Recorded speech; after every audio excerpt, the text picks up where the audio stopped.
Throughout history, there have been countless cases that have shocked and saddened the world. One such case is that of Tatiana Tarasoff, a bright young life that was cut short in the most brutal manner. Please join me as we explore and learn from the case of Tatiana Tarasoff.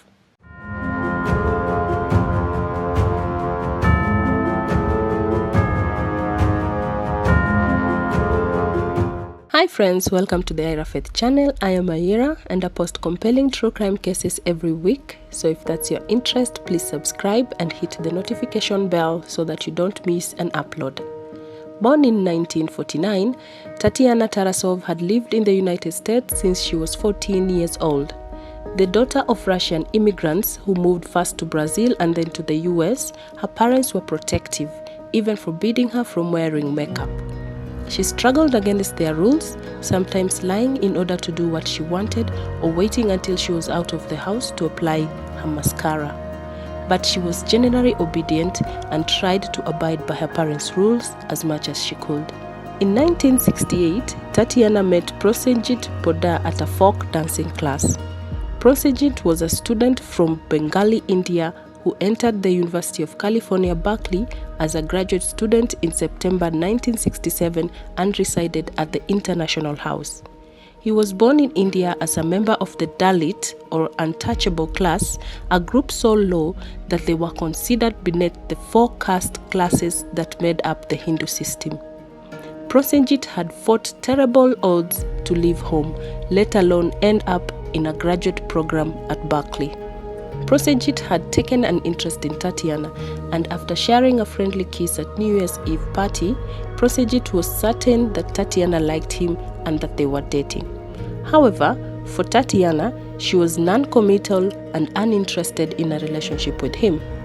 Poddar, who came from a family where casual sex was unheard of and arranged marriage was the norm, had never dated or really interacted with women, in part because of his inexperience and in part because of what would be proven to be his profound mental instability. He misread almost all of the signs Tatiana was sending. Within weeks of meeting Tatiana, he had written to his parents back in their village in Bengal, telling them details about Tatiana and her family. Soon, however, Tatiana lost all interest in Prosenjit, but his affection for her only increased. He couldn't believe that the girl who had once seemed to like him now wouldn't commit to meet him or even look him in the eye. He continued to try to change her mind by showing up at her house, standing with her at the bus stop, and calling her incessantly. Prosenjit would soon fall into a deep depression, neglecting his studies and his health, keeping to himself, speaking disjointedly, and often weeping. He had occasional meetings with Tatiana and secretly tape-recorded their conversations in an attempt to discover why she did not love him. Twice, Prosenjit angrily told co-workers that he would like to blow up Tatiana's home. During the summer of 1969, Tatiana traveled to South America. Prosenjit began to improve and entered therapy with a psychologist at the Student Health Service at Cowell Memorial Hospital in 1969. Prosenjit told the psychologist that he intended to kill Tatiana. His doctor informed the campus police, saying that he was suffering from acute and severe paranoid schizophrenia and recommending that Prosenjit be severely admitted and committed as dangerous. Prosenjit was detained but shortly released as he appeared rational, which he could be whenever he wanted to. Neither Tatiana or her parents were informed of this or warned about Prosenjit's actions and words. In October, after Tatiana had returned, Prosenjit stopped seeing his doctor. He then befriended Tatiana's brother and moved in with him. Several weeks later, on October 27, 1969, Prosenjit showed up at Tatiana's house. When she asked him to leave, he said he needed to speak to her. They fought and Prosenjit pulled out a pellet gun and shot her severely on her torso. He then pulled out a 13-inch butcher knife and stabbed her 14 times to quiet her, as he would later tell the police. He then walked to the house, called the police and said, "I just stabbed my girlfriend." Tatiana was pronounced dead on arrival at the hospital. Prosenjit was found guilty of second-degree murder and sentenced to 5 years in prison. The conviction was, however, overturned on grounds that the jury had been inadequately instructed, and Prosenjit was released on the condition that he returned to India. He returned to Calcutta, married and had a child. Tatiana's parents, on the other hand, were still furious that the university mental health professionals had known about Prosenjit's plans and had told campus police but not the family.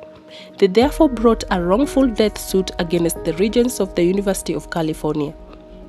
The case ultimately went to the California Supreme Court, which ruled in 1967 that it is the therapist's moral and professional obligation to report threats like Prosenjit's in order to protect threatened individuals. This is the Tarosoff rule, named after Tatiana. Some members of the medical establishment argued that the decision would erode the entire practice of psychotherapy, of which confidentiality is thought to be the cornerstone. But the majority decision was clear and has saved lives in the 40 or so states in which it is codified in law or upheld through precedent. The judge, in making his ruling, stated that, and I quote, "The protective privilege ends where the public peril begins." Although the change in law came as a result of immense pain and loss, Tatiana's story serves as a reminder of the importance of prioritizing the safety and well-being of individuals in vulnerable situations. Today, the Tatiana case continues to ignite discussions on mental health, patient privacy, and the responsibility of professionals in protecting potential victims. Thank you for joining me in exploring the tragic case of Tatiana Tarasoff. Please don't forget to subscribe to my channel for more thought-provoking content. I'll see you in the next video.